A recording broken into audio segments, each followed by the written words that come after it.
Le Concorde est un avion de ligne supersonique. Il vole pour la première fois le 2 mars 1969. À l'aide de ses 4 turboréacteurs, il atteint une vitesse de croisière de Mach 2 à une altitude de 17 km.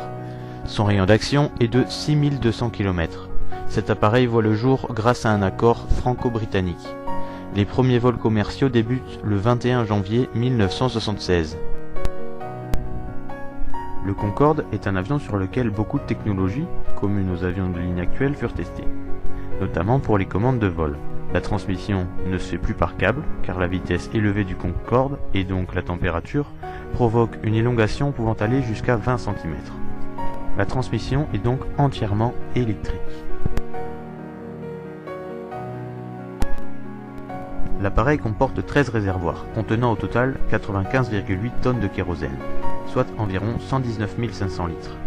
Ces réservoirs sont répartis dans les ailes, dans le cône de queue, derrière la soute à bagages et dans le fuselage.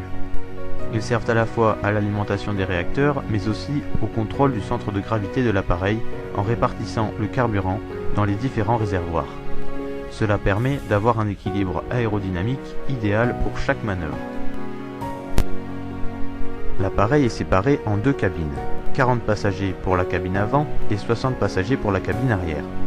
Les toilettes et les vestiaires servent de séparation entre les 2 cabines. Les sièges sont installés par rangées de 4, séparés en 2 par une travée centrale.